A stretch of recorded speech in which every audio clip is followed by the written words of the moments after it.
2 দশক পর কাল বরিশাল যাচ্ছেন তারেক রহমান। অংশ নেবেন নির্বাচনী জনসভায়। মঞ্চ তৈরি সহ প্রস্তুতিতে ব্যস্ত নেতাকর্মীরা। কিশোরগঞ্জে জামায়াতের নির্বাচনী সমাবেশ। কিছুক্ষণের মধ্যেই যোগ দেবেন দলের আমির ডাক্তার শফিকুর রহমান। এরপর যাবেন ময়মনসিংহে।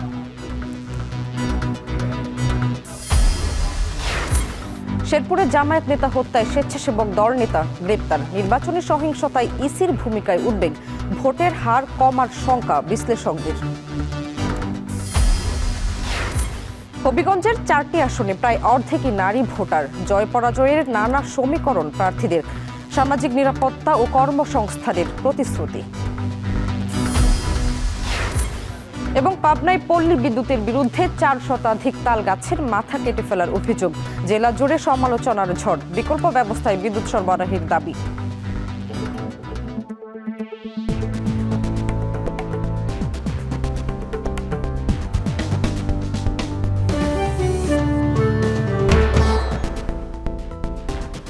স্বাগত এখন জনপদে। পুরো আয়োজনে আপনাদের সঙ্গে আছি আমি শামিমা শাম্মী। 2 দশক পর 4 ফেব্রুয়ারি বরিশালে সফরে যাচ্ছেন বিএনপির চেয়ারম্যান তারেক রহমান। বেলস পার্ক ময়দানে জনসভায় যোগ দেবেন তিনি। তার সফরকে কেন্দ্র করে নতুন উদ্দীপনায় মেতে উঠেছে উপকূলীয় এলাকার নেতাকর্মীরা।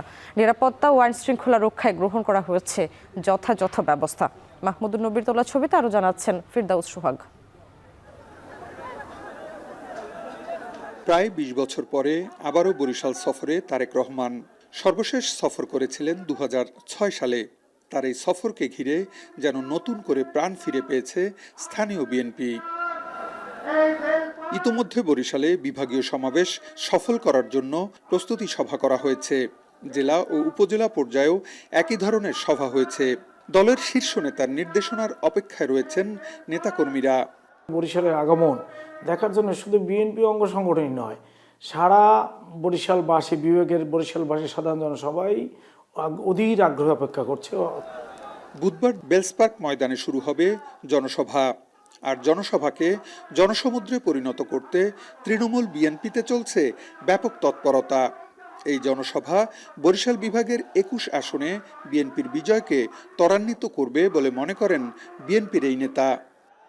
নির্বাচনের প্রাক্কালে জনাব তারেক রহমানের এই বরিশাল আগমন এই অঞ্চলের যে 21টি আসন রয়েছে সেই 21টি আসনের বিজয়কে ত্বরান্বিত করবেন। স্বাধীনতার 55 বছরেও কাঙ্ক্ষিত উন্নয়ন হয়নি বরিশালের। সম্ভাবনা থাকলেও গুরুত্বের অভাবে উপকূলীয় এই এলাকা পিছিয়ে রয়েছে। বিভাগকে কেন্দ্র করে যা যা উন্নয়নমূলক কাজ এগুলো বিএনপি সরকার করে গেছেন, সেই ধারাবাহিকতায় তার সন্তান হিসাবে তার মায়ের অসমাপ্ত কাজ উনি সমাপ্ত করবেন, এটা আমরা বরিশালবাসী আশা করি। এদিকে তারেক রহমানের সফরকে কেন্দ্র করে যথাযথ নিরাপত্তা গ্রহণ করা হয়েছে বলে জানিয়েছে পুলিশ।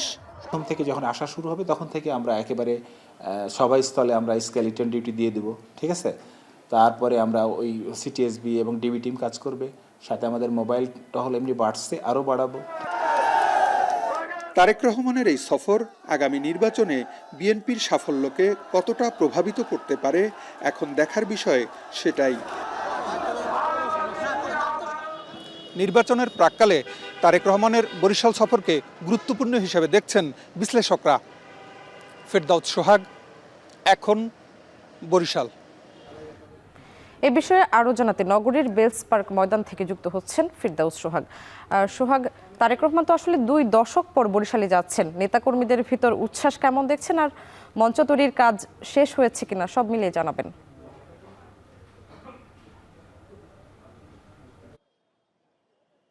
আপনাকে ধন্যবাদ। আসলে নেতাকর্মীদের ভেতরে উচ্ছ্বাস তিল ধারণের ঠাঁই নেই। কিছুক্ষণ পরে কিন্তু বরিশালে তারেক রহমানের আগমন উপলক্ষে একটি র্যালি বা মিছিল এরকমের অনুষ্ঠিত হবে। এটা থেকেই বোঝা যায় যে এই আয়োজনের যে উদ্দেশ্য লক্ষ্য কিন্তু উচ্ছ্বাস, তো সেটি জানান দিচ্ছে নেতাকর্মীরা। আর মঞ্চ তৈরির যে কাজটি সেটি কিন্তু শুরু হয়েছিল গত কয়েকদিন যাবৎ। আমরা আজকের এই প্রান্তে এসে যেটি দেখছি যে মঞ্চ তৈরির কাজ কিন্তু একেবারে শেষ মুহূর্তে রয়েছে। যদিও যদিও এখনও কিছুটা চলমান রয়েছে। আমরা যেটা দেখেছি, আমরা এখানে যখন এসেছি তখন এসে যে পরিস্থিতি দেখেছি, একটু একটু করে কিন্তু সেই পরিস্থিতির কিন্তু উন্নত হচ্ছে। যেমন আমরা ত্রিপলটি দেখেছিলাম অর্ধেক লাগানো হয়েছিল, এখন কিন্তু পূর্ণ ত্রিপলে ঘেরা হয়েছে। বাঁশের এবং কাঠের মাধ্যমে যে মঞ্চটি তৈরি হয়েছে, সেই মঞ্চের যে হিসাবটি আমরা একটু দর্শকদের উদ্দেশ্যে জানিয়ে রাখি। এই মঞ্চটি তৈরি করা হয়েছে লম্বায় 60 ফুট এবং প্রস্থে 40 ফুট। আর হচ্ছে এই মোট মঞ্চের যে স্কোয়ার ফিটের হিসাবে সেটি হচ্ছে 2400 স্কোয়ার ফুট, যেখানে তারেক রহমান উঠবেন এবং যেখানে দূর থেকে মানুষ যেন দেখতে পায় সেভাবে উঁচু করা হয়েছে। এবং এই 2400 স্কোয়ার ফিটের ভেতরেই কিন্তু তারেক রহমান থাকবেন। এবং এখানে কিন্তু বরিশাল বিভাগের যতগুলি আসন আছে, সবগুলি আসনের যারা সংসদ সদস্য প্রার্থীরা আছেন বিএনপির তাদেরকে কিন্তু এখানে আনা হবে এবং তাদেরকে পরিচয় করিয়ে দেওয়া হবে। আরেকটা জিনিস জানিয়ে রাখি যে তারেক রহমান আগামীকালকে কিন্তু ঢাকা থেকে সকাল 11টায় রওনা করবেন, দুপুর 12টায় এখানে পৌঁছবেন হেলিকপ্টারে, এবং দুপুর 1টায় হেলিকপ্টারে উদ্দেশ্যে আবার কিন্তু ফরিদপুরের উদ্দেশ্যে যাত্রা করবেন। সেখান থেকে ফরিদপুরের প্রোগ্রাম শেষ করে তিনি আবার ঢাকায় ফিরে যাবেন। অর্থাৎ কালকের যে প্রোগ্রামটি এটি কিন্তু একেবারে টাইট শিডিউল। তারেক রহমানের 2টি জনসভা থাকবে এবং এই জনসভাকে ঘিরে কিন্তু বরিশালে উচ্ছ্বাস, উদ্দীপনা, আনন্দ বিএনপি নেতাকর্মীদের মধ্যে। এতটুকুই ছিল বরিশালে যে তারেক রহমানের জনসভা হবে তার সবশেষ খবর।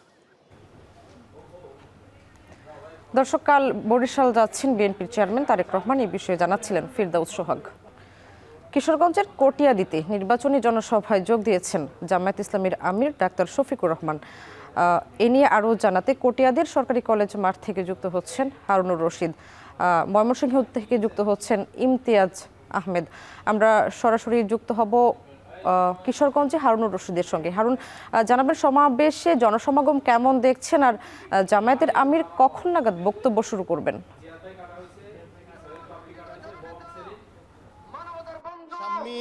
কিশোরগঞ্জের কটিয়াদী সরকারি কলেজ মাঠ এখন কিন্তু কানায় কানায় পূর্ণ। জামাত শিবিরের নেতাকর্মীদের একেবারে সকাল থেকেই তাদের যে উপস্থিতি এবং জামায়াতের আমির ডাক্তার শফিকুর রহমান মঞ্চে আসার পর কিন্তু একেবারে কানায় কানায় পূর্ণ হয়ে গেছে এই কটিয়াদীর সরকারি কলেজ মাঠ। আমরা দেখেছি ঠিক 11টায় জামায়াতের আমির ডাক্তার শফিকুর রহমান মঞ্চে উঠেছেন এবং উঠেই তিনি কিন্তু হাত নেড়ে যারা নেতাকর্মীদের উদ্দেশ্যে শুভেচ্ছা বিনিময় করেছেন, হাত নেড়ে তাদেরকে শুভেচ্ছা জানিয়েছেন। আমরা দেখেছি যে তিনি যখন মঞ্চে উঠেছেন একেবারে পুরো মাঠ জাগ্রত হয়ে গিয়েছে মুহুর্মুহ করতালি এবং হর্ষধ্বনির মধ্য দিয়ে কিন্তু একেবারে কানায় জাগ্রত ছিল এই মাঠ। আমরা সকাল থেকেই দেখেছি এই সমাবেশকে সাফল্যমণ্ডিত করার জন্য কিন্তু বিভিন্ন এলাকা থেকে দলে দলে জামাত শিবিরের নেতাকর্মীরা মিছিল নিয়ে এই সমাবেশস্থলে পৌঁছেছেন এবং এখানে ইতিমধ্যেই কিন্তু একেবারে যে কলেজ মাঠ সেটি কানায় কানায় পূর্ণ হয়ে গেছে। আমরা দেখেছি এই কিশোরগঞ্জের যে 6টি আসন রয়েছে, এই 6টি আসনে জামাতের 4টি আসনে জামাতের প্রার্থী রয়েছে এবং বাকি 2টিতে 11 দলীয় জোটের প্রার্থী রয়েছে। এবং এখানে যারা এই 6টি আসনের যারা প্রার্থী রয়েছেন সব প্রার্থীরাই কিন্তু ইতিমধ্যে মঞ্চে উপস্থিত হয়েছেন এবং এখন স্থানীয় যারা নেতৃবৃন্দ রয়েছেন জামাত শিবিরের তারা কিন্তু বক্তব্য রেখেছেন। এখন যারা বিভিন্ন আসনে প্রার্থী হয়েছেন তারা কথা বলছেন এবং কিছুক্ষণের মধ্যেই জামাতের আমির ডাক্তার শফিকুর রহমান তিনি জনসমাবেশে কথা বলবেন বলে এখানে ঘোষণা দেওয়া হচ্ছে। এবং এখানে আজকের এই যে সমাবেশ, এই সমাবেশকে ঘিরে কিন্তু জামাত শিবিরের নেতাকর্মীরা বেশ উচ্ছ্বসিত এবং উজ্জীবিত। তারা যেটি বলছেন যে আজকের যে এই কিশোরগঞ্জের সমাবেশ, এই সমাবেশের মাধ্যমে যে বার্তা দেওয়া হবে, জামাতের আমির যে কথা বলবেন সেই কথা ধরেই এবং তার যে নির্দেশনা সেই নির্দেশনা মেনেই কিশোরগঞ্জের যে আসনগুলিতে 11 দলীয় জোটের প্রার্থী রয়েছে সেই আসনগুলোকে তারা 12 তারিখ জয়ী হয়ে আসবেন বলে এখানকার যারা সমাবেশে উপস্থিত নেতাকর্মীরা প্রত্যাশা করছেন। তো এই ছিল আমার কাছে কিশোরগঞ্জ থেকে জামাত আমিরের নির্বাচনী সমাবেশের সর্বশেষ খবর। এই কিশোরগঞ্জের সমাবেশের পরে ময়মনসিংহের ঐতিহাসিক সার্কিট হাউস মাঠের নির্বাচনী জনসমাবেশে যোগ দেবেন জামাত আমির। সেখানে রয়েছেন আমাদের সহকর্মী ইমতিয়াজ আহমেদ, তিনি জানাবেন সেখানকার বিস্তারিত। ইমতিয়াজ, সেখানকার সমাবেশের কি অবস্থা, কখন নাগাদ শুরু হতে পারে বা এই জামাতের যারা নেতাকর্মী তারা কি বলছেন? কারণ ইতিমধ্যেই কিন্তু ময়মনসিংহের এই মুহূর্তে আপনাদের মাঝে উপস্থিত হয়েছেন ইতিমধ্যে বিভিন্ন আমাদের 11 দলীয় ঐক্য জোটের ময়মনসিংহ 11 আসনের তালুকার কৃতি সন্তান ডক্টর জাহিদুল ইসলাম। এই মুহূর্তে আপনাদের মাঝে উপস্থিত হয়েছেন ডাক্তার জাহিদুল ইসলাম। ইনকিলাব ইনকিলাব দিকে ইনকিলাব আমির ডাক্তার শফিকুর রহমান তিনি এখানে এসে উপস্থিত হবেন এবং ইতিমধ্যে মঞ্চ প্রস্তুত রয়েছে। মহানগর এবং জেলার যারা নেতাকর্মী রয়েছেন ইতিমধ্যে সেখানে উপস্থিত হয়েছেন এবং মাঠ কিন্তু আস্তে আস্তে কানায় কানায় পরিপূর্ণ হয়ে যাচ্ছে। সাধারণ নেতাকর্মীরা যেটা বলছেন যে তারা দীর্ঘদিন পর আসলে এই যে গণতান্ত্রিক যে পরিবেশটি পেয়েছে, নির্বাচনী যে উচ্ছ্বাস তারা দেখছেন, তারা আসলে আজকে চাচ্ছেন যে ডাক্তার শফিকুর রহমান তাদেরকে যে আশ্বস্তি করবেন দেশের অনিয়ম দুর্নীতিমুক্ত বাংলাদেশ গড়ে কর্মসংস্থান সৃষ্টি হয় এবং যে সমস্ত বিভাগের যে গুরুত্বপূর্ণ সমস্যাগুলো নির্বাচিত হতে পারলে সেই সমস্যাগুলো সমাধানে কাজ করেন। এবং আজকে 11টি সংসদীয় আসনের মূলত জামায়াতের প্রার্থী রয়েছেন এবং এছাড়া তাদের শরীর দলের যে অন্যান্য যারা প্রার্থী রয়েছে তাদেরকে তিনি জামায়াত ইসলামের আমির এবং তাদের পক্ষে তারা কালামাকে ভোট চাবেন এবং এই এমনটি কিন্তু কথা রয়েছে। ইতিমধ্যেই যে নেতাকর্মীরা রয়েছেন তারা আমাদেরকে যেটা জানাচ্ছিলেন যে তারা আসলে তার কাছ থেকে সামনের যে ত্রয়োদশ জাতীয় সংসদ নির্বাচন রয়েছে সেখানে তার যে দিক নির্দেশনা সেইটি আজকে শুনে যাবেন এবং সেই অনুযায়ী তারা দাঁড়িপাল্লার পক্ষে কাজ করবেন। এবং এর মধ্যেই আমরা দেখতে পেরেছি যে আইন শৃঙ্খলা বাহিনী থেকে শুরু করে জোরদার করা হয়েছে এবং নিজস্ব তাদের যে প্রতীক সেই প্রতীক তারা এসেছেন এবং এখানে জানি যে জোট রয়েছে সকল যারা প্রার্থী রয়েছে তারা কিন্তু সবাই সংগ্রামী ভোটার ভাই ও বোনেরা, কি তারও কিছুক্ষণ পর আমরা আল্লাহ তাআলার কাছে শুকরিয়া আদায় করি যে আমরা বিগত সময়ে শুধু রক্ত দিয়েছি, রক্ত দিয়ে রক্তের সাথে আমরা গাদ্দারি করেছি। 71 সালে আমরা রক্ত দিয়ে স্বাধীনতার যে সুফল পাওয়ার কথা ছিল। কিশোরগঞ্জের পর ময়মনসিংহে নির্বাচনী জনসভায় যোগ দেবেন জামায়াতের আমির ডাক্তার শফিকুর রহমান। এ বিষয়ে জানছিলাম ইমতিয়াজ আহমেদের কাছ থেকে। শেরপুরে জামায়াত নেতা হত্যা মামলায় ঝিনাইগাতী উপজেলা স্বেচ্ছাসেবক দলের যুগ্ম আহ্বায়ক মাহমুদুল হাসান রুবেলকে গ্রেপ্তার করেছে গোয়েন্দা পুলিশ। গোপন সংবাদের ভিত্তিতে সোমবার রাত 2টার দিকে ঝিনাইগাতী উপজেলার বনগাঁও এলাকা থেকে তাকে গ্রেপ্তার করে পুলিশ। গেল 28 জানুয়ারি নির্বাচনী ইশতেহার পাঠ অনুষ্ঠানে বিএনপি কর্মীদের মারধরে গুরুতর আহত অবস্থায় ময়মনসিংহে নেওয়ার পথে মারা যান রেজাউল করিম। এরপর নিহতের স্ত্রী বাদী হয়ে শেরপুর 3 আসনের বিএনপি প্রার্থী মাহমুদুল হক রুবেল সহ মোট 731 জনের নামে মামলা করেন। এদিকে 2 ফেব্রুয়ারি দুপুরে হাইকোর্টে 40 জনকে 6 সপ্তাহের আগাম জামিন দিয়েছে আদালত। জামিন পাওয়ার পর নিহতের স্ত্রী প্রতিবাদ জানিয়ে শেরপুর প্রেস ক্লাবে সংবাদ সম্মেলন করেন। এ বিষয়ে আরও জানাতে জেলা পুলিশ সুপারের কার্যালয়ের সামনে থেকে যুক্ত হচ্ছেন সহকর্মী জাহিদুল খান সৌরভ। সৌরভ, গ্রেপ্তার স্বেচ্ছাসেবক দলের যুগ্ম আহ্বায়ক মাহমুদুল হাসান রুবেলকে কোথায় নেওয়া হয়েছে আর সবশেষ পুলিশ কি জানিয়েছে? আপনি যেমনটি বলছিলেন, গত 28 জানুয়ারি শেরপুরের ঝিনাইগাতীতে নির্বাচন ইশতেহারে বসাকে কেন্দ্র করে, চেয়ারে বসাকে কেন্দ্র করে কিন্তু বিএনপি এবং জামাতের মধ্যকার সংঘর্ষে গুরুতর আহত হয় শ্রীপুর উপজেলা জামাতের সেক্রেটারি জেনারেল মাওলানা রেজাউল করিম এবং তাকে উদ্ধার করে প্রথমে শেরপুর জেলা সদর হাসপাতাল এবং পরবর্তী ময়মনসিংহ নেওয়ার পরে কিন্তু তিনি পথিমধ্যে মৃত্যুবরণ করেন এবং তিনি মারা যাওয়ার পর 2 দিন পর গত 31 জানুয়ারি নিহতের যে স্ত্রী রয়েছেন মার্জিয়া আক্তার, তিনি ঝিনাইগাতী থানায় ওই শেরপুর 3 আসনের যিনি বিএনপি মনোনীত প্রার্থী মাহমুদুল হক রুবেল তাকে প্রধান আসামি করে 231 জনের নামে স্বনামে এবং প্রায় 4 শতাধিকেরও বেশি মানুষের অজ্ঞাত নামে কিন্তু তারা একটি হত্যা মামলা দায়ের করেন এবং মামলার পর থেকে আসামি গ্রেপ্তার না করার পর্যন্ত কিন্তু তারা বিভিন্ন আলটিমেটাম দিয়ে যাচ্ছিল শেরপুরের জামাত ইসলামী নেতাকর্মীরা। এবং পরবর্তীতে আমরা দেখেছি যে গতকালকে যিনি শেরপুর 3 আসনের বিএনপি মনোনীত প্রার্থী মাহমুদুল হক রুবেল তিনি কিন্তু সহ মোট 40 জন উচ্চ আদালত থেকে একটি জামিন নিয়ে আসেন এবং জামিনের পরবর্তীতে প্রতিক্রিয়া এবং প্রতিবাদ জানিয়ে নিহতের যে স্ত্রী মার্জিয়া আক্তার তিনি শেরপুর প্রেস ক্লাবে একটি সংবাদ সম্মেলন করেন প্রতিবাদ জানিয়ে। মূলত এই সংবাদ সম্মেলনের পরে জেলা পুলিশের যে গোয়েন্দা বিভাগ রয়েছে তারা কিন্তু একটি চৌকস দল গতকাল রাতে মধ্যরাতে তারা ঝিনাইগাতী উপজেলা বনকরতে অভিযান চালায় এবং সেখানে অভিযান চালিয়ে ঝিনাইগাতী উপজেলা স্বেচ্ছাসেবক দলের যিনি নেতা রয়েছেন রুবেল তাকে গ্রেপ্তার করেন এবং গ্রেপ্তার পর তাকে জেলা গোয়েন্দা শাখায় আনা হয় এবং পরবর্তীতে আজ সকাল তাকে আদালতে তোলা হয়েছে। তো জেলা পুলিশের সাথে আমার কথা হচ্ছে, জেলা পুলিশ আমাদেরকে জানিয়েছেন যে যেহেতু ঝিনাইগাতি একটি সীমান্তবর্তী উপজেলা, বিশেষ করে ঝিনাইগাতি এবং শ্রীপুর দুটি উপজেলার এবং সীমান্তবর্তী দুটি উপজেলা। তো জেলা পুলিশ বলছে তারা প্রতিনিয়ত প্রতি রাতেই বিভিন্ন সময় কিন্তু তারা মাইক্রোবাসে করে সাদা পোশাকে তারা অভিযান পরিচালনা করছেন, কিন্তু প্রত্যেকটি আসামি কিন্তু ধরাছোঁয়ার বাইরে রয়েছে। ইতিমধ্যে তারা আমাদেরকে জানিয়েছেন যে ঊর্ধ্বতন কর্তৃপক্ষ তাদেরকে বিভিন্ন পরামর্শ দিয়ে যাচ্ছেন যেন দ্রুত সময়ের মধ্যে বাকি আসামিগুলো গ্রেপ্তার করা হয়। তবে জেলা পুলিশ থেকে আমাদের নিশ্চিত করেছেন যে অভিযান এখন অব্যাহত রয়েছে এবং বাকি আসামিগুলো দ্রুত সময়ের মধ্যে গ্রেপ্তার হবে। তো এই ছিল আমার কাছে স্বামী শেরপুর থেকে এই রুবেল গ্রেপ্তারের সর্বশেষ তথ্য। শেরপুরে জামায়াত নেতা হত্যা মামলায় অভিযুক্ত একজনকে গ্রেপ্তার করেছে পুলিশ। এ বিষয়ে জানাচ্ছিলেন জাহিদুল খান সৌরভ।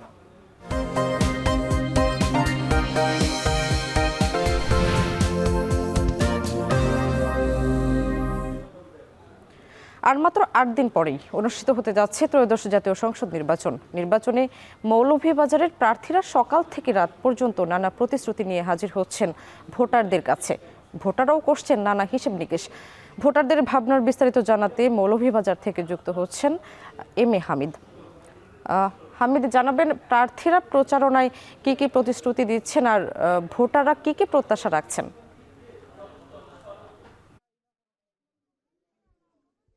আমি এই মুহূর্তে দাঁড়িয়ে আছি মৌলভীবাজার 4 আসনের কালেঙ্গা এলাকায়। এখানে মৌলভীবাজারের 4টি আসনের মধ্যেই 24 জন প্রার্থী এখানে প্রতিদ্বন্দ্বিতা করছেন এবং প্রতিদিনই তারা সকাল থেকে রাত পর্যন্ত তারা সেখানে জনগণের দুয়ারে দুয়ারে যাচ্ছেন এবং এখানে জানেন যে মৌলভীবাজার জেলাটি হচ্ছে চায়ের রাজধানী এবং চা অধ্যুষিত এলাকা এবং হাওর অধ্যুষিত এলাকায় হাওর এবং চা অধ্যুষিত এলাকার লোকজনের কাছে প্রার্থীরা যাচ্ছেন এবং তারা প্রতিশ্রুতি দিচ্ছেন যে বিশেষ করে এখানে চা জনগোষ্ঠী যারা রয়েছেন তাদের কিন্তু ভোটের একটা বিশেষ প্রভাব ফেলে, যার কারণে চার জনগোষ্ঠীর জীবনমান উন্নয়ন, তাদের ভূমির অধিকার সহ অন্যান্য উন্নয়ন করার অধিকার দিচ্ছেন বা রাস্তাঘাটের উন্নয়নের প্রতিশ্রুতি দিচ্ছেন। এছাড়াও এখানে বিভিন্নভাবে যে কারিগরি শিক্ষা প্রতিষ্ঠান সহ অন্যান্য যে প্রতিষ্ঠান রয়েছে সেগুলা গড়ে তোলার প্রতিশ্রুতি দিচ্ছেন। মৌলভীবাজার জেলার 4টি আসনে 24 জন প্রার্থীর মধ্যে মৌলভীবাজার 1-এ 6 জন, মৌলভীবাজার 2-এ 8 জন এবং মৌলভীবাজার সদরে 4 জন এবং মৌলভীবাজার 4 আসনে অর্থাৎ শ্রীমঙ্গল কমলগঞ্জ আসনে 6 জন প্রার্থী প্রতিদ্বন্দ্বিতা করছেন। এর মধ্যে মৌলভীবাজারের 1 আসনে বিএনপি এবং জামাতের মধ্যে মূলত প্রতিদ্বন্দ্বিতা হবে এবং মৌলভীবাজার 3-এ তিনমুখী লড়াই হবে। এখানে স্বতন্ত্র প্রার্থী হিসেবে রয়েছেন সাবেক 3বারের এমপি নওয়াজ আলী আব্বাস খান এবং এখানে বিএনপি শওকত ইসলাম শক্কু এবং জামাতের সায়েদ আলী রয়েছেন, সেখানে ত্রিমুখী লড়াই হবে। এছাড়াও মৌলভীবাজার সদরে প্রথমে ভোটের উত্তাপ না থাকলেও কিন্তু এখন ভোটের উত্তাপ চরমে পৌঁছেছে, অর্থাৎ এখানকার যে জামাতের প্রার্থী ছিলেন তিনি 11 দিন পরে তিনি উনি নামছেন এবং এই কারণেই কিন্তু এখানে ভোটের জমে উঠেছে এবং আজকে বিকেল 4:30টার দিকে এখন টেলিভিশনে ভোটারের ইশতেহার নিয়ে একটি লাইভ প্রোগ্রাম অনুষ্ঠিত হবে, সেটা দেখার আমন্ত্রণ জানাচ্ছি। এই ছিল আমার কাছে মৌলভীবাজার থেকে 4 আসনের ভোট নিয়ে সবশেষ। কিশোরগঞ্জের কটিয়াদীতে নির্বাচনী জনসভায় বক্তব্য রাখছেন জামায়াত ইসলামীর আমির ডাক্তার শফিকুর রহমান। সরাসরি যুক্ত হচ্ছে সেখানে। এখানে প্রেসিডেন্ট সাহেবের বাড়ি, প্রধানমন্ত্রীর বাড়ি, মন্ত্রিপরিষদ সদস্যের বাড়ি, এইগুলা দেখার আমাদের কোনো সময় থাকবে না। যে এলাকাকে তার ন্যায্য পাওনা থেকে যত বেশি বঞ্চিত করা হয়েছে, আগামীর উন্নয়ন সেই এলাকায় তত বেশি চলে যাবে ইনশাআল্লাহ। বাংলাদেশের 3 ভাগের 1 ভাগ হাওড় এলাকা। এই হাওড় আমাদের পেটের খাদ্যের যোগান দেয়, শুধু ডাল আর ভাত না, এই হাওড় আমাদেরকে প্রোটিনও সরবরাহ করে। কিন্তু আজকে নদীগুলাকে খুন করা হয়েছে, আজকে জমাট বেঁধে হাওড়গুলা বিলগুলা ধ্বংস হয়ে গিয়েছে। আমরা এগুলাতে হাত দিব ইনশাআল্লাহ। নদীর জীবন ফিরে আসলে বাংলাদেশের জীবন ফিরে আসবে ইনশাআল্লাহ। কাজেই নদী দিয়েই আমাদের উন্নয়নের সংস্কার ইনশাআল্লাহ শুরু হবে। এরপরে আস্তে আস্তে ক্রমান্বয়ে সব দিকে নজর দেওয়া হবে। মা বোনদের প্রতি আমরা দারুণ কৃতজ্ঞ। প্রথমত মায়ের সন্তান, মাদের গর্ভ থেকেই আমরা সবাই দুনিয়ায় এসেছি। মায়ের বুকের দুধ খেয়ে বড় হয়েছি, মায়ের বুকের বিছানায় লালিত পালিত হয়েছি, মায়ের স্নেহ যত্ন আদরে ভালোবাসায় লেখাপড়া করেছি। এই মায়ের কোনো ঋণ পরিশোধ করা কি আমাদের পক্ষে সম্ভব? সম্ভব না, কিন্তু আমাদেরকে কৃতজ্ঞ চিত্তে পরিশোধ করার চেষ্টা করতে হবে ইনশাআল্লাহ। জুলাই আন্দোলনেও জুলাই 15 তারিখ যখন ঢাকা বিশ্ববিদ্যালয়ে আমাদের কলিজার টুকরা মেয়েদের গায়ে উচ্ছৃঙ্খল সন্ত্রাসীরা হাত দিয়েছিল, সেই দিনই বাংলাদেশে আগুন জ্বলে উঠেছিল। মানুষ সব কিছু সহ্য করতে পারে, কিন্তু তার মার অপমান সহ্য করতে পারে না। সমানভাবে তরুণদের সাথে তরুণীরা, যুবকদের সাথে যুবকেরা, ভাইয়ের সাথে বোনেরা, বাবার সাথে মায়েরা 24-এ যুদ্ধ করেছে। দর্শক, কিশোরগঞ্জে নির্বাচনী জনসভায় বক্তব্য রাখছিলেন জামায়াত ইসলামের আমির ডাক্তার শফিকুর রহমান। আমরা সরাসরি ছিলাম সেখানে। এদিকে চট্টগ্রামে প্রচারণায় জমজমাট। শহরের অলিগলি থেকে গ্রামের মেঠোপথ, স্লোগান, মিছিল আর সমাবেশে মুখর রাজপথ। দিনরাত এক করে ভোটারদের কাছে ছুটছেন চট্টগ্রামের 16টি আসনের 113 জন প্রার্থী। নির্বাচনী প্রচারের আরও খবর জানাতে রাউজান থেকে যুক্ত হচ্ছেন হোসাইন জিয়াদ এবং নীলফামারী থেকে যুক্ত হচ্ছেন আমিরুল বাপ্পি। আমরা সরাসরি প্রথমে যাব জিয়াদের কাছে। জিয়াদ, জানাবেন চট্টগ্রামের নির্বাচনী প্রচারণা কেমন দেখছেন আর প্রার্থীরা কি কি প্রতিশ্রুতি দিচ্ছেন? স্বামী, মূলত নির্বাচনের মাঠ তো বেশ সরগরম আগে থেকেই, এবং চট্টগ্রামে কিন্তু এরই মধ্যে দুই দলের প্রধান, বিশেষ করে তারেক রহমান এবং গতকাল জামায়াতের আমির ডাক্তার শফিকুর রহমান, তিনি বেশ কয়েকটি সভা সমাবেশ করে গেছেন। এরপর নেতাকর্মীদের উদ্দীপনা অনেক বেশি বেড়েছে। বিশেষ করে সকাল থেকে রাত পর্যন্ত নির্বাচনী প্রচারণায় একেবারেই মুখর যে গ্রামের যে পথগুলো, বিশেষ করে শহর থেকে গ্রামে আসলে উদ্দীপনা একটু বেশি। বিশেষ করে যে আসনগুলোতে একই সাথে ধানের শীষের এবং দাঁড়িপাল্লার প্রার্থী আছেন, সেই আসনগুলোতে জমজমাট প্রচারণা বেশি হচ্ছে।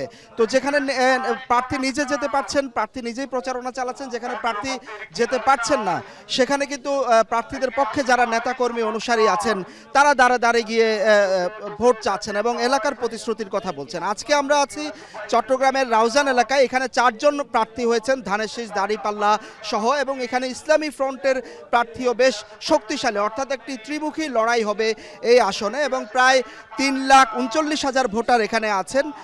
এখানে মূল সমস্যা যেটি বলা হচ্ছে, সাধারণ মানুষের সাথে কথা বলে জানতে পেরেছি যে গ্রামগঞ্জের যে সড়কগুলো, সেই সড়ক অবকাঠামো, বেশ কয়েকটি সড়ক এখনও ভাঙা, সেই সড়কগুলো সংস্কারের কথা বলা হচ্ছে। স্বাস্থ্যসেবার খারাপ অবস্থা, এবং রাউজানের এই এলাকাটিতে বলা যায় যে 5 আগস্টের পরে প্রায় 13 থেকে 14টি রাজনৈতিক খুন হয়েছে, আধিপত্য বিস্তার, চাঁদাবাজি, বালুমহাল দখল, এগুলো বিভিন্ন বিষয় নিয়ে। ফলে এখানে কিন্তু আইনশৃঙ্খলা পরিস্থিতি একটি বড় বিষয় এবং উদ্বেগের বিষয়। তো প্রার্থীরা আসলে দাঁড়ে যাচ্ছেন, তারা মানুষকে আশ্বস্ত করছেন যাতে নির্বিঘ্নে ভোট কেন্দ্রে যেতে পারে, এবং এখানকার মানুষের চাওয়া যে নির্বাচনের পরে শান্তিপূর্ণ একটি পরিবেশ ফিরে আসবে পুরো রাউজানে, সেটি আসলে সবাই আশা করছেন। একই সাথে সেই এখানকার যে সাধারণ মানুষের যে আশা আকাঙ্ক্ষা, সেটির প্রতিফলন ঘটবে বলে মানুষ মনে করছে। তো আমরা এই পর্যন্ত রাউজানের বিষয়টি জানছিলাম। আমরা এখন চলে যাব নীলফামারীতে, সেখানে আমাদের সহকর্মী আছেন আমিরুল বাপ্পি। সেখানে কি কেমন প্রচারণা চলছে, বাপ্পি আমাদেরকে একটু জানাবেন।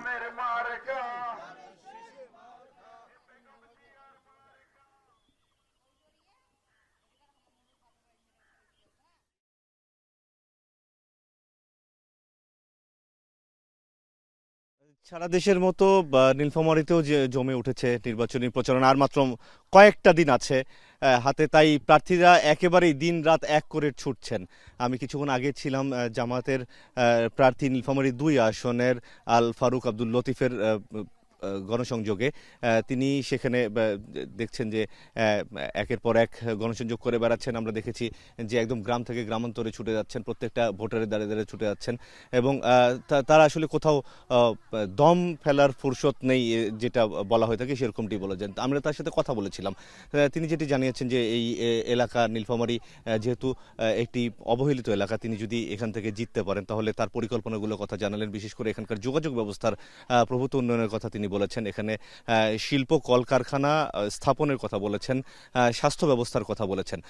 তো শুধু যে জামাত প্রার্থী তাই নয়, এখানকার যারা বিএনপি প্রার্থী, হাত পাখার প্রার্থী, অন্যান্য যারা স্বতন্ত্র প্রার্থী আছে, সবাই এখন দিনরাত এক করেই আসলে এই প্রচারণার জন্য ছুটে যাচ্ছেন একদম ভোটারদের দ্বারে দ্বারে। এবং আমরা দেখছি যে তারা একদম রাতে, অনেক রাত পর্যন্ত প্রচারণা করছেন, আবার ভোরবেলাও সেই প্রচারণা শেষ করে এক জায়গা থেকে আরেক জায়গায় নতুন প্রচারণার জন্য নেমে যাচ্ছেন। এবং ভোটাররাও এবার যেহেতু অনেক এগিয়েছে বাংলাদেশ, ভোটাররা যেটি বলছেন যে তারা চিন্তাভাবনা করছেন যে তাদের এলাকার জন্য যে প্রার্থী সবথেকে বেশি যোগ্য হবে এবং যে প্রার্থী তাদের এলাকার জন্য সবথেকে বেশি কাজ করবে বলে মনে করছেন, তারা তাদেরকে ভোট দেওয়ার প্রতিশ্রুতি দিচ্ছেন। এর পাশাপাশি প্রার্থীরা যেটি বলছেন যে গণভোটে হ্যার পক্ষেও কিন্তু প্রচারণা চালাচ্ছেন এখানকার প্রার্থীরা। তো এই ছিল আমার কাছে নীলফামারী থেকে নির্বাচনী প্রচারণার সবশেষ অবস্থা। ফিরাচ্ছি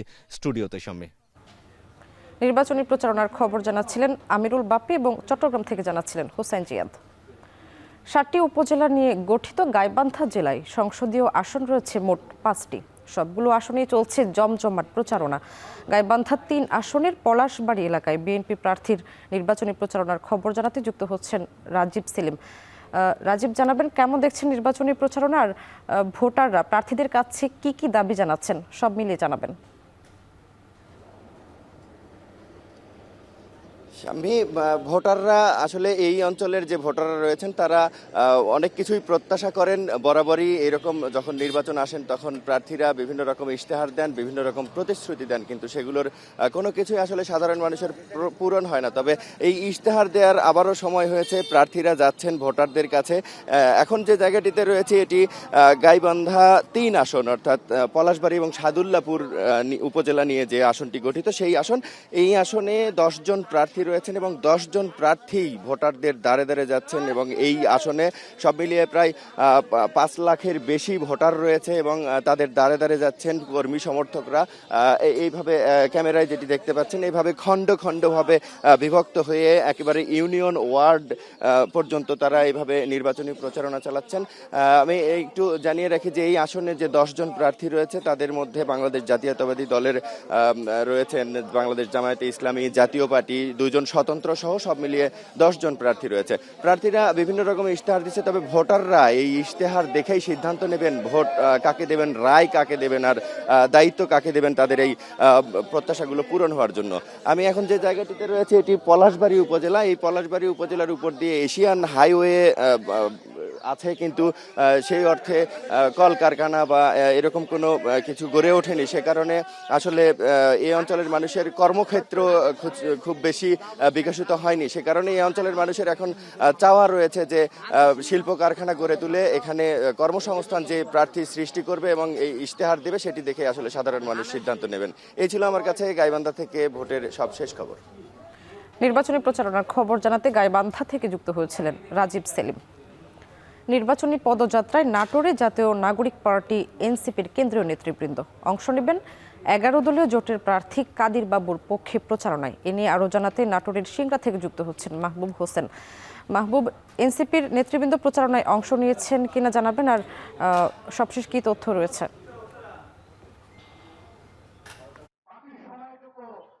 স্বামী, আপনি যেমনটি বলছিলেন যে সুশাসন, সংস্কার ও সার্বভৌমত্ব রক্ষায় এনসিপির এই যে নির্বাচনী পদযাত্রা, এটি কিছুক্ষণ আগে স্থানীয় নেতাদের বক্তব্যের মাধ্যমে শুরু হয়েছে।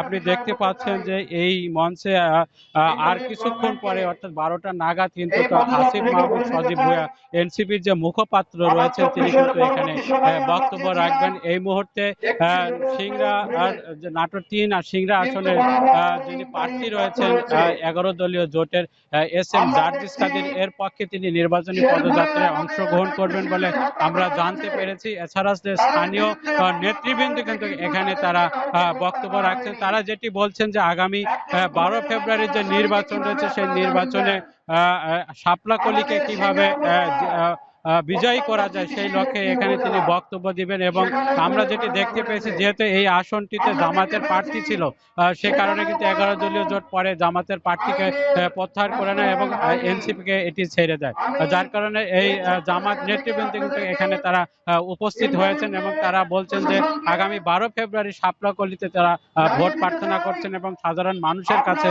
তারা যাবেন এমনটি প্রতিশ্রুতি দিচ্ছেন। এবং নতুন চোখে যে বাংলাদেশ সেটি কিভাবে প্রতিষ্ঠা করা যায় এবং সুশাসন, সংস্কার, সার্বভৌমত্ব প্রতিষ্ঠায় এনসিপির এই পদযাত্রায় হয়তো আর কিছুক্ষণ পরে আসিফ মাহমুদ সজীব ভুঁইয়া তিনি বক্তব্য রাখবেন। এবং বর্তমানে এখানে জামায়াতের নেতৃবৃন্দ, ইসলামী ছাত্র শিবির সহ আরো যারা রয়েছেন তারা এখানে বক্তব্য দিচ্ছেন। এবং সে সাথে কিন্তু এই নির্বাচনী পদযাত্রায় যে হ্যাঁ ভোটের প্রচারণা সেটি কিন্তু বলা হচ্ছে যে আগামী 12 তারিখে যেন হ্যাঁ ভোট দেওয়া হয়।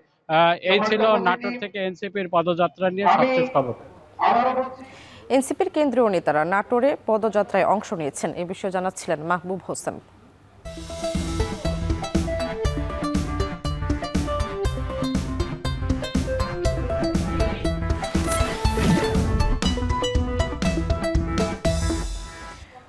হবিগঞ্জের 4টি সংসদীয় আসনে মোট ভোটারের প্রায় অর্ধেকই নারী। নির্বাচন এলেই তাদের ভোট ঘিরে জয় পরাজয়ের নানা সমীকরণ সামনে আসে, তবে বাস্তবতায় বরাবরই অবহেলার শিকার তারা। তাই আসন্ন সরকারের কাছে বৈষম্যহীন সমাজ আর সামাজিক নিরাপত্তার নিশ্চয়তা চান নারীরা। বিস্তারিত জানাচ্ছেন কাজল সরকার। হবিগঞ্জে পুরোদমে বইছে নির্বাচনের হাওয়া। প্রার্থী সমর্থকদের পাশাপাশি ভোটারদের মধ্যেও দেখা যাচ্ছে উচ্ছ্বাস। চায়ের স্টল, হাট বাজার কিংবা অলিগলি সবখানেই নির্বাচন ঘিরে আলোচনা। কে জিতবে কে হারবে তা নিয়ে চলছে কথার লড়াই। জেলায় মোট ভোটারের প্রায় অর্ধেকই নারী, ফলে অনেকের মতে এই নারী ভোটাররাই পাল্টে দিতে পারেন জয় পরাজয়ের সমীকরণ। রূপসজ্জা শিল্পী রিপা আলম পার্লার ব্যবসায় সফল হলেও নারী উদ্যোক্তা হওয়ায় প্রতিনিয়ত নানা বাধার মুখে পড়তে হচ্ছে তাকে। আগামী সরকার হবে নারী বান্ধব, এমনটাই প্রত্যাশা তার। আমরা যারা বিউটিফিকেশন বা বিউটিশিয়ান, মেকআপ আর্টিস্ট যারা আছে, অনেকে আমাদের হেয় করে দেখে, যাতে এই হেয় করে আমাদের না দেখে আর কি, ওইটা আমার রিকোয়েস্ট থাকবে। নারীদের অভিযোগ, বিগত সময়ে নারীর ক্ষমতায়ন আর বৈষম্যহীনতার কথা শোনা গেলেও বাস্তব চিত্র ছিল ভিন্ন। শিক্ষাঙ্গন থেকে শুরু করে কর্মক্ষেত্র সব জায়গাতেই বৈষম্য, হয়রানি আর নিপীড়নের শিকার হয়েছেন তারা। তাই নারীদের প্রথম দাবি সব ধরনের বৈষম্য থেকে মুক্তি আর সামাজিক নিরাপত্তার নিশ্চয়তা।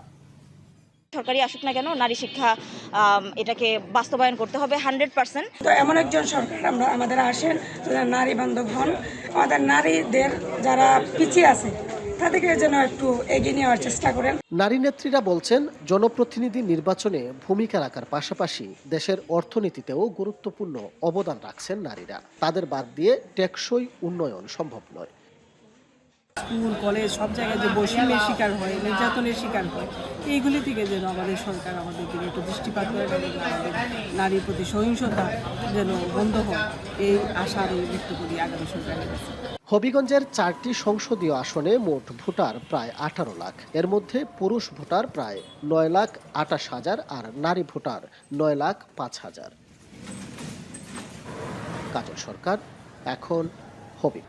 পাবনার মহাসড়কের দুই পাশে 400-র বেশি তালগাছ কেটে ফেলেছে বিদ্যুৎ উন্নয়ন কর্তৃপক্ষ। পরিবেশের ভারসাম্য রক্ষায় গুরুত্বপূর্ণ ভূমিকা থাকা সত্ত্বেও এমন কর্মকাণ্ডে জেলা জুড়ে বইছে সমালোচনার ঝড়। গাছ ঠিক রেখে বিকল্প ব্যবস্থায় বিদ্যুৎ সরবরাহের দাবি স্থানীয়দের। বিস্তারিত জানাচ্ছেন মাসুদ রানার, ছবি তুলেছেন সোহাগ মল্লিক। ঢাকা পাবনা মহাসড়কের দুই পাশে প্রায় 12 কিলোমিটার অংশ জুড়ে রয়েছে অসংখ্য তাল গাছ। পরিবেশের ভারসাম্য রক্ষায় প্রায় 2 যুগ আগে সড়কের দুপাশে রোপণ করা হয় তাল বীজ।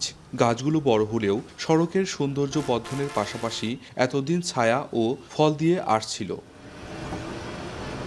তবে বৈদ্যুতিক তার রক্ষায় সম্প্রতি পল্লী বিদ্যুৎ কর্তৃপক্ষ উজান করেছে পাবনা বিজ্ঞান ও প্রযুক্তি বিশ্ববিদ্যালয় থেকে আতাইকুলা পর্যন্ত সড়কের দুপাশের গাছের মাথা।